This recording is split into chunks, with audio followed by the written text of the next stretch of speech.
আলাইকুম রহমতুল্লাহ। প্রিয় শিক্ষার্থী বন্ধুরা, আজকে আমরা শিখব মাদমোট 10 প্রকার। মাদমোট 10 প্রকারে আজকে আমরা শুধু মাদমোট 10 প্রকারের নামগুলি মুখস্থ করব।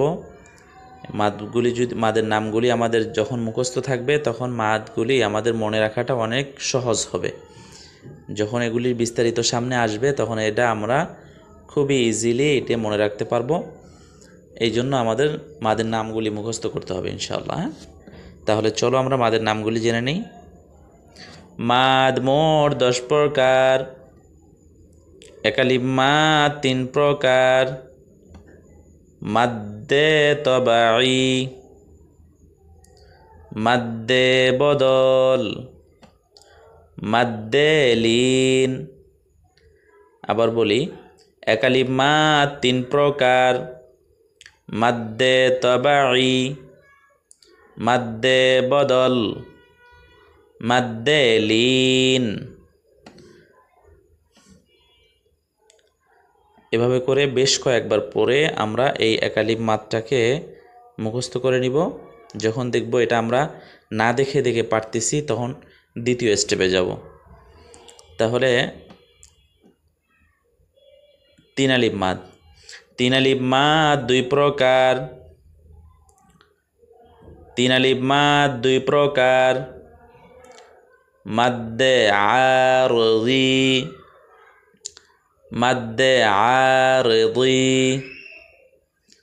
মাদ্দে মুনফাসিল, মাদ্দে মুনফাসিল। এটা যখন আবার অনেকবার পড়তে পড়তে আমাদের এটা আমরা না দেখে বলতে পারবো। এরপর আমরা তৃতীয় নাম্বারটা যাব। এটা হচ্ছে 4 আলিফ মাদ 5 প্রকার। 4 আলিফ মাদ 5 প্রকার।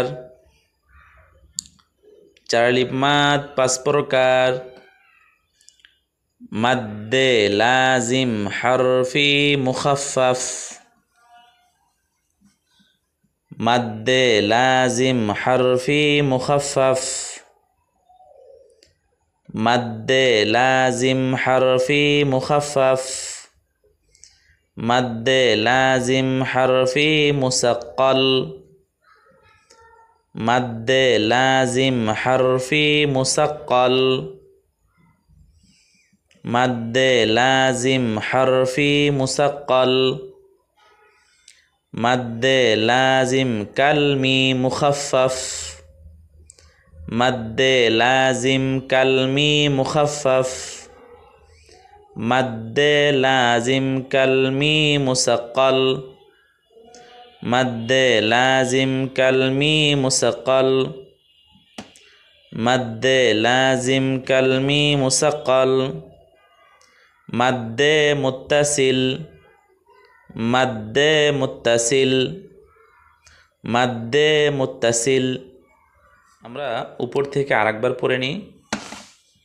মাদ্দে লাজিম হরফি মুখাফফাফ, মাদ্দে লাজিম হরফি মুসাক্কাল, মাদ্দে লাজিম কালমি মুখাফফাফ, মাদ্দে লাজিম কালমি মুসাক্কাল, মাদ্দে মুত্তাসিল, মাদ্দে মুত্তাসিল। তো এভাবে করে ইনশাল্লাহ আমরা বারবার কয়েকবার পড়লে ইনশাল্লাহ এটা আমাদের খুবই সহজে মুখস্থ হয়ে যাবে। তো এভাবে এখানে যে 3টা আলাদা আলাদা করা আছে, এটা আগে যখন মুখস্থ হয়ে যাবে এরপর আমরা শেষেরটা গিয়ে মুখস্থ করব। এটা আবার হয়ে গেলে আবার পিছন থেকে রিভিশন করে আসব। এই যে একালিফ মাদ থেকে এখান থেকে এরপর এই দুটোটা যখন কমপ্লিট হয়ে যাবে এরপর আমরা নিচেরটাতে আসব, এটাতে।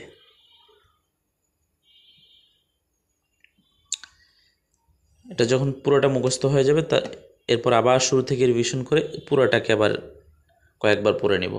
তাহলে ইনশাল্লাহ অনেক সহজেই আমাদের এটা মুখস্থ হয়ে যাবে।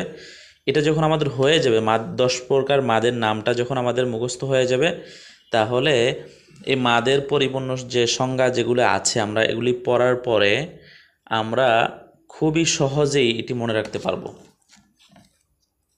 শুধু নামগুলি মনে রাখার কারণে আমাদের পুরো সংজ্ঞাটাকে মনে রাখাটা একদম সহজ হয়ে যাবে। তো ইনশাল্লাহ আজকে এই পর্যন্তই, দেখা হবে আগামী ক্লাসে।